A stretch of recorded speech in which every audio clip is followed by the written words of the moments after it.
साथियों सलाम, नमस्ते, सत श्री अकाल और जय भीम जोहार।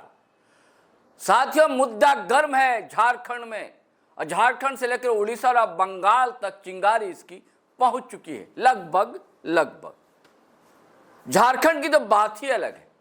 कोयलांचल से लेकर छोटा नागपुर तक कोई रेल रोक रहा है तो कोई हवाई जहाज रोकने की बात कर रहा है। सवाल है कुर्मी को एसटी का दर्जा दिया जाना, इसको लेकर बहस है दोस्तों कि एसटी थे कभी या नहीं, कुर्मियों को एसटी का दर्जा मिले या नहीं। लेकिन ये क्या हो गया, एक फिल्मी गाना है ना दोस्तों, तुमसे बढ़कर दुनिया में न देखा कोई और, ज़बां पर आज दिल की बात आ गई, है ना दोस्तों। तो दिल की बात जो होती है, सच होता है, वो ज़बां पर आ ही जाती। जो कल तक मानने को राजी नहीं थे कि कभी एसटी का दर्जा इन्हें हासिल था, आज मान गए कि उन्हें एसटी का दर्जा हासिल था। जो बार बार कह रहे हैं कि वो कभी आदिवासी हो ही नहीं सकते, वो भी मान रहे हैं नहीं, ये कभी आदिवासी थे। ये मैं नहीं कह रहा हूं, ये क्लिप सुनिए, आप सुनिए, गौर से सुनिएगा दोस्तों। और ये 20 तारीख का ही इन लोगों ने चुनाव क्यों किया? क्योंकि इसी दिन इन लोगों को आदिवासियत से हटा दिया गया था। सुना आपने?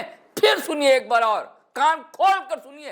देखिए, हम मना नहीं किए हैं कि उनको जगह नहीं दिया गया था, उन्हें जगह दिया गया था। उन्होंने कहा हम आदिवासी नहीं है। साथियों आपने सुन लिया ना, ये कौन है? वही चर्चित नेत्री हैं जो कल तक जेल कैंप का झंडा बुलंद की हुई थी और आज अलग हैं, उन्हें हटा दिया गया इन्हीं मुद्दे को लेकर, क्योंकि कुछ अब शब्द का इस्तेमाल अपने एक पोस्ट में उन्होंने कर दिया था। निशा कुमारी भगत आजकल केंद्रीय सरना समिति में, और इन्हें महिला मोर्चा का अध्यक्ष बनाया गया है।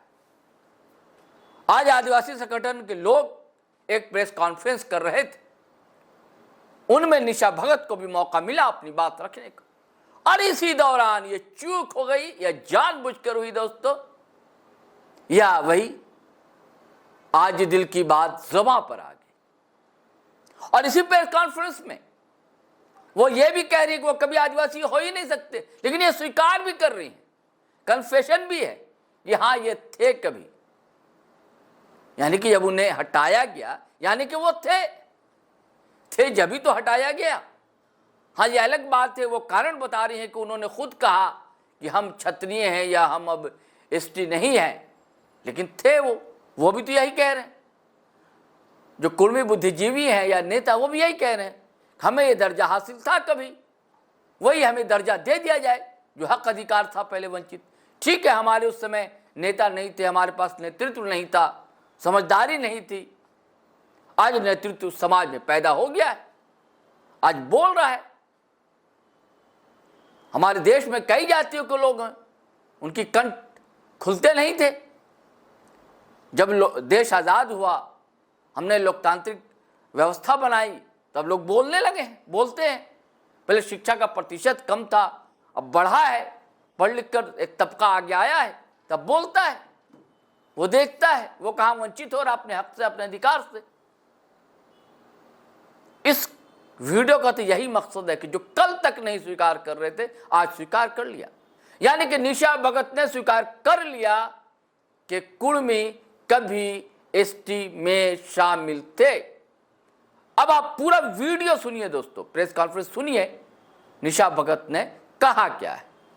ये आज प्रेस कॉन्फ्रेंस विभिन्न आदिवासी समुदायों के द्वारा कुर्मी और महतो जो लगातार आदिवासी बनने की मांग जो कर रहे हैं, अभी आपने सुना है 20 तारीख को रेल टेका कार्यक्रम करने जा रहे हैं, और वो संविधान की बात करते हैं और संवैधानिक मुद्दे की बात करने वाले लोगों को ये मैं बोलना चाहती हूँ, संवैधानिक आप ऑलरेडी ओबीसी कैटेगरी में है।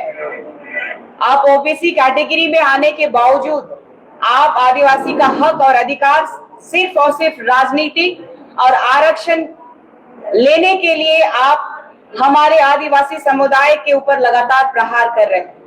मैं आप लोगों को ये कहना चाहती हूँ कि वो लगातार टीआरआई का जो बात करते हैं, टीआरआई में ये लिखित है, उनका कहना है कि हम आदिवासी हैं। अगर हम मांग करेंगे कि हम आदिवासी हैं तो टीआरआई अनुसंधान करेगी, और जब अनुसंधान में पाया गया, चाहे वो 2024 की बात की 2004 की बात कीजिए या तो 2015 की बात कीजिए, आप टीआरआई रिपोर्ट में आप देख सकते हैं कि साफ साफ उनका जो कुर्मी और महतो के लोगों का सांस्कृतिक, ना ही उन लोगों का आबोहवा हमारे से मिलता जुलता हो। ये आदिवासी बनना चाहते हैं जस्ट बिकॉज हमारे कुछ परंपरा संस्कृति को वो अपना चुके हैं, इसीलिए वो कह रहे हैं कि आज हम आदिवासी हैं। लेकिन मैं आप लोगों के माध्यम से उन्हें ये पूछना चाहती हूँ कि कुर्मी और महतो आदिवासियों के कौन से संस्कार को फॉलो करते हैं? चाहे वो जन्म का या मृत्यु का, कोई संस्कार फॉलो नहीं करते हैं। रही बात की उरांव की, हो की, मुंडा की, तो ये किन्हीं में से नहीं आते हैं। वो अगर अंकित है इस संविधान में तो ओबीसी के रूप में अंकित है। यदि ये अगर आदिवासी थे तो उन्होंने क्यों कहा कि हम क्षत्रिय समाज से आते हैं? और क्षत्रिय समाज के लिए अभी कई वक्ताओं से आपने सुना, और लगातार मैं कहती हूँ कि इस रांची में आप देख रहे हैं बुट्टी मोड़ में उन्होंने उल्गुलान किया कि हम क्षत्रिय के वंशज हैं और हमारे पूर्वजों का यहाँ मूर्ति लगना चाहिए, और शिवाजी महाराज की मूर्ति लगी हुई है। आप लोगों को और एक बात बताना चाहती हूँ मैं कि लगातार जो ये कुर्मी और महतो जो लगातार अपनी आवाज को उठाते रहते हैं कि हम किस तरीके से अपने समाज को आदिवासियत का दर्जा दिला सके, तो ये सिर्फ और सिर्फ राजनीतिक गतिशील का एक जटिल मुद्दा बना करके इन लोगों ने रखा हुआ है। अभी आप देख रहे हैं कि बिहार में चुनाव हो रहा है, और ये 20 तारीख का ही इन लोगों ने चुनाव क्यों किया?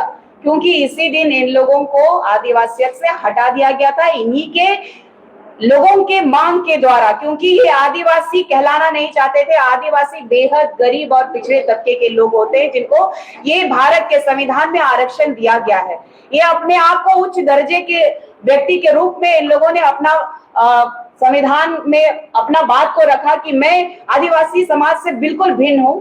जब उन्होंने अपनी बात को रखते हुए आज उनके लोग ही मुकर जा रहे हैं कि आज भी कई लोग देख रहे होंगे, आप वेस्ट बंगाल में चले जाइए, ममता दीदी ने उनको प्रोटेस्ट करने के लिए रोका है। लेकिन इस राज्य में आदिवासी मुख्यमंत्री होने के बाद भी ये राज्य में अगर ये प्रोटेस्ट प्रखरता से कर रहे हैं तो ये पता आपको चल जाएगा आने वाला समय में। इतने आदिवासी समुदाय के अगुवागण बैठे हैं और एक रणनीति बन रही है कि लगातार जो एक महतो कुर्मियों के द्वारा जो आदिवासियों पे प्रहार किया जा रहा है, इसका मुंह तोड़ जवाब देने के लिए हमारे अग्रिम चेयर पे जो बैठे हुए हैं सभी जवाब देने का काम करेंगे। और हमारी पूरी जनता जो है व्याकुल है कि कब एक समय सीमा निर्धारित किया जाए और हम लोग कब इसका उल्गुलान करें कि इन कुर्मियों को इनकी ताकत और जगह का एहसास दिला दे। तो हमें लगातार ये बात हो रही है। और आप लोगों को एक बात और कहना चाहती हूँ, संविधान की बात करने वालों को ये पता होना चाहिए कि जातीय किस आधार पे पहचान की जाती है। चूंकि लोकुर समिति का गठन किया गया था 1965 में, और इस समिति में 5 मापदंड दिए गए थे जो कि आपको जाति के अनुसार आपकी पहचान की जा सकती है। पहला है कि आदिम लक्षण, जो आदिकाल से कौन से लोग हैं जो आदिकाल से अपनी संस्कृति, अपनी परंपरा, अपनी धरोहर, अपनी रूढ़िवादी परंपरा या तो फिर अपनी सभ्यता को कैसे आगे बढ़ाते आ रहे हैं, उस पे होता है। दूसरी बात हो गई कि विशिष्ट संस्कृति किसमें है ये देखा जाता है। तीसरी बात है भौगोलिक अलगाव की बात होती है।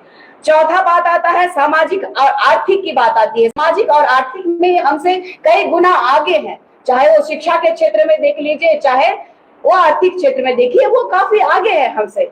और 5वां पिछड़ापन और अन्य समुदायों से सीमित संपर्क, मतलब ये टोटल देख लीजिए कि हमारे से बिल्कुल मिलजुल नहीं खाता है, लेकिन सनातनियों से बिल्कुल ही मेल खाता है। इन लोगों का हर परिवेश सनातनियों से मिलता है, इसीलिए इन लोगों को संवैधानिक अधिकार दिया गया और इनको ओबीसी में डाला गया है। तो आने वाले समय में जिस तरीके से ये लोग रेल टेका करके और जंतर मंतर में जिस तरीके से ये लोग पुरजोर विरोध कर रहे हैं, हम लोगों का विरोध कर रहे हैं, झारखंडियों का विरोध कर रहे हैं, क्योंकि झारखंडी जो है पूर्ण रूप से तैयार हो गया है लड़ने के लिए। आपको हम आदिवासी समुदाय में बिल्कुल भी शामिल नहीं करेंगे, हमारे आरक्षण का दुरुपयोग आपको नहीं करने देंगे, और इस राज्य में जो शासन करने का आप लोगों का राजनीतिक ये षड्यंत्र चल रहा है, ये हम होने नहीं देंगे। चलिए दोस्तों, आपने सुन लिया, पूरी बातचीत सुनी आपने।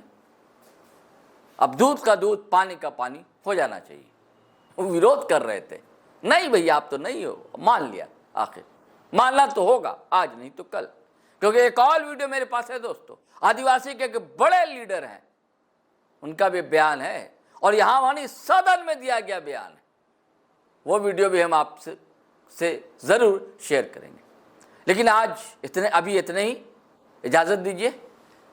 लेकिन भाई गुजारिश है कि अगर आपने हमारा चैनल सब्सक्राइब नहीं किया दोस्तों तो कर लीजिए, और कर लिया है तो ज्वाइन बटन दबा दीजिए अगर चाहें तो, और वीडियो धड़ाधड़ फटाफट दनादन शेयर कीजिए, लाइक कीजिए, कमेंट कीजिए।